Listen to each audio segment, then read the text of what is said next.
Hey y'all, welcome back. It's Wednesday, so you know we're winging it. Today we're going to talk about our personal experience with this whole COVID-19 pandemic and some unexpected ways that it's ended up affecting us. So stick around.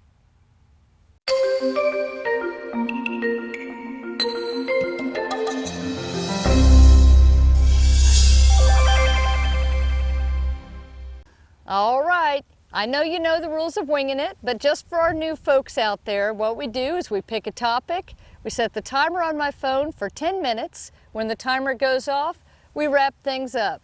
Totally unscripted, unedited, and you get what you get. So, 10 minutes on the clock, we're winging it. Okay, I want to let Tom do most of the talking here on this winging it because this has to do with his folks, and so we thought we would share a little bit of our personal experience with this craziness. Well, it started in Red Bay. Remember, we were in Red Bay, and Stacy and I, we were going to hunker down there in Red Bay. It seemed like a nice, quiet area. It really hadn't been affected that much when we were there by the COVID-19 thing. Nothing had really shut down yet. Things were starting to shut down, but in fact, a couple days before we left, the restaurant started doing takeout only. But we were going to hunker down there, and we were sitting down with some of our friends, a couple of our friends, Tom and Tony. Hey guys. Hey! And we were just sitting down talking, and from 1 minute, it literally went from we were going to hunker down there till we were... And we didn't know at that point, you know, nobody knew how long things were going to be stretched out. Still Right. nobody knows. But, you know, we figured we would, you know, stay there at least maybe through the end of the month, a couple more weeks, and then kind of reassess. Yeah, so we sat there and we decided that's what we were going to do. My phone rings. I answer the phone. It was the center where my parents were at, and it was an assisted living center. And for those of y'all that don't know, the assisted living centers and stuff all over America are clamped down. And what I mean by clamped down, they're not allowing anybody to come in.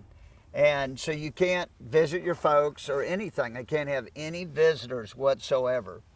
So they called me to tell me my mom had fallen a couple times and may need some more care. So I called and talked to my mom. And yes, I needed to set up a little more care. And I could tell that she really wasn't doing that well. And I wanted to, you know, we just got a weird feeling that, you know, we needed to get back just in case, because it just didn't seem like she was doing very well. She didn't want to call 911, even though I really wanted her to. And you can't blame her. They're hearing everything on the news. They're thinking, I can't go to the hospital right now. I'm going to get the virus, right. The coronavirus. And so, I mean, in that split second, we change our mind, and the next day we head back towards Texas. Yep. And you saw that video on Sunday's video, Yeah. Our trip back. And that's why, I mean, that came up real quick. So we decided to take off to Texas, and as we're on our way back, you know, I'm talking with my mom and stuff, and she really needs to go to the doctor. So she was able to set a doctor's appointment for her and my dad, and we get back to Houston, and my brother is going to take them, but that's going to be difficult on my brother, I know, and his truck was going to be tough to get my folks in and stuff. And luckily, Greg and Carolyn here are so gracious; they let us borrow Carolyn's car, and so it'd be easier to get my mom and dad in and out of. So I meet my brother at the center, and we pick my folks up, and we pick them up. We go to an early morning doctor's appointment, and that was something totally different. You know, you're going in and they're taking everybody's temperature, and there was nobody else in the doctor's office. It was just us. And then after the doctor assesses my mom, he looks at me and says, well, she needs to be tested because she's got 2 or 3 of the symptoms. And oh my gosh. At this point, I get a text from Tom that said, this stuff really got real right now. This just got real. So he gives me a number, and this is, you know, it's all so recent or early in this deal that you had to call the city of Houston, because they were in the city of Houston, and try to get, you had to tell them the symptoms and everything. Your doctor can't call, you had to call, and they had to determine whether you could get a test or not. I mean, it's just crazy times. So I'm on hold forever. I finally get through to the city. I'm talking with this woman for 20 or 30 minutes. She gives me an authorization number and tells me where to take my mom to in the car to get a test. But the results aren't going to be for 3 or 4 days. Well, my mom really isn't doing very well, and 3 or 4 days is a long time. And the doctor comes out, because I'm out in front of the clinic. The doctor comes out, he sticks a mask on me. I didn't know, he'd already stuck a mask on my brother and my dad and my mom. And he said, no, y'all are gonna have to go straight to the emergency room. So, wow. I mean, it's like, here we go, you know, and then thinking the worst too. So we get in the car. They don't even know. I don't realize that they come out. I'm already out. I've got the car ready for them to just get in the car. And I don't realize the doctor hasn't even told them anything. They just think they're leaving from the appointment. So they get in the car, and we're driving down the road, and I realize for my brother, I look over, I said, they don't know we're going to the hospital, do they? And he's like, no. I said, well, okay, yeah, mom's got to go. There's no doubt.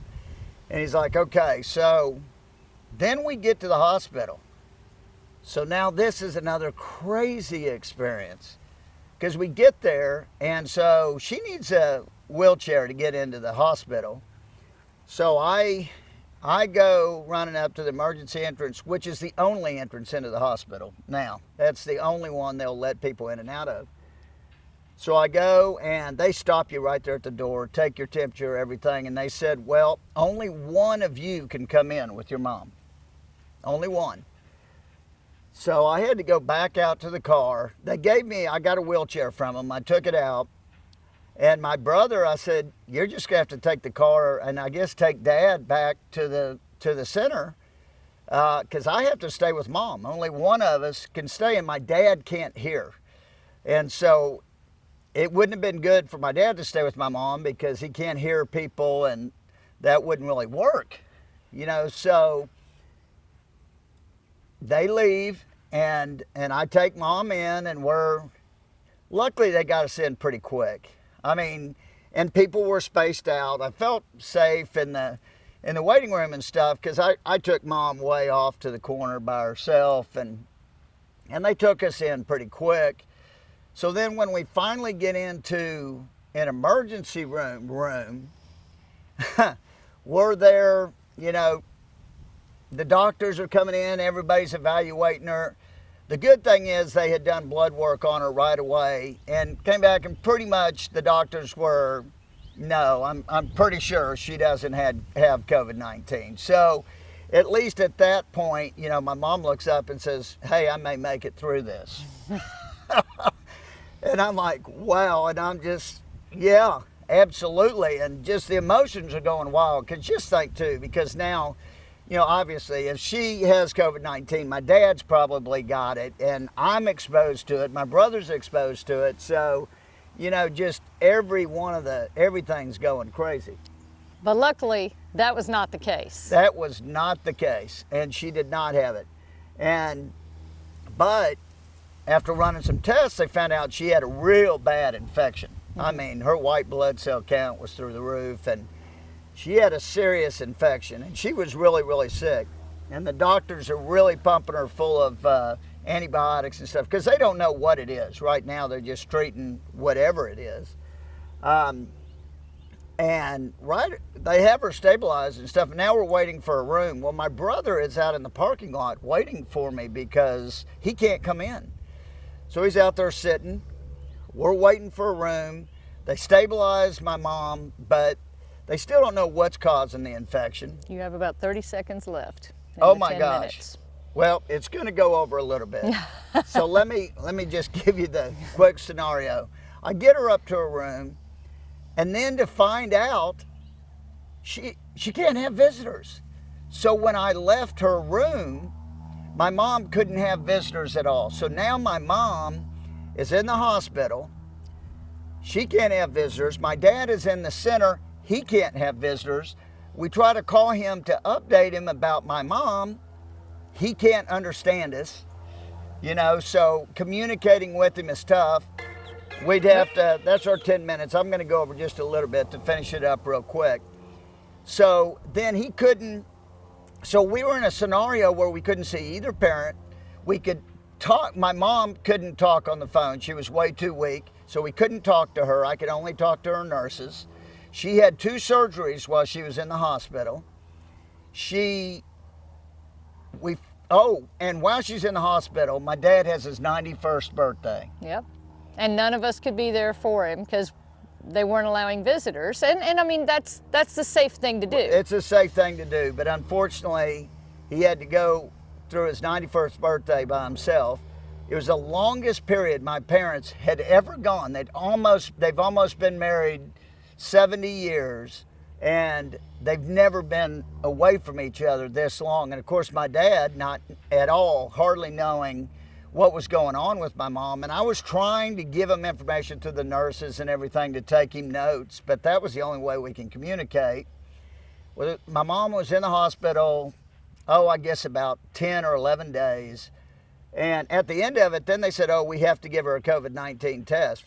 What? I mean, here we go again. But they, of course, because she was going back to the center, into the nursing facility, not the same part where my dad was, but she was going to go into more nursing care and stuff. They had to make sure, just for sure. And that tested negative. So that came out good. So then she got back in the center, and luckily my dad was able to see her for a short period of time right after Mom got there, which that was really good because obviously they needed that. And as we sit here today, she's doing better. She's in that center, and hopefully she'll get back with my dad. Obviously they're both itching at that. She still, I think, has a little infection. They're still fighting it, but it is getting better. And it's just crazy. People don't realize out there how much this is affecting people. I mean, when you think you can't go to the hospital when your parents in the hospital, you can't go to the assisted living where your dad is. It was crazy. I'm just telling you, it was a crazy situation. We're thankful my mom didn't have COVID-19, and none of us did either. And we're definitely looking for brighter days.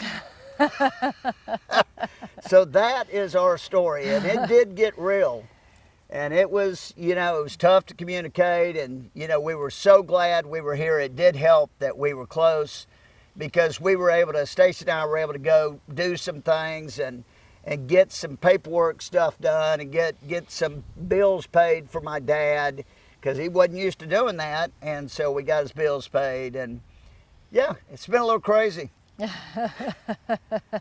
But the good news is now everyone's doing better. Communication is getting a little easier at this point.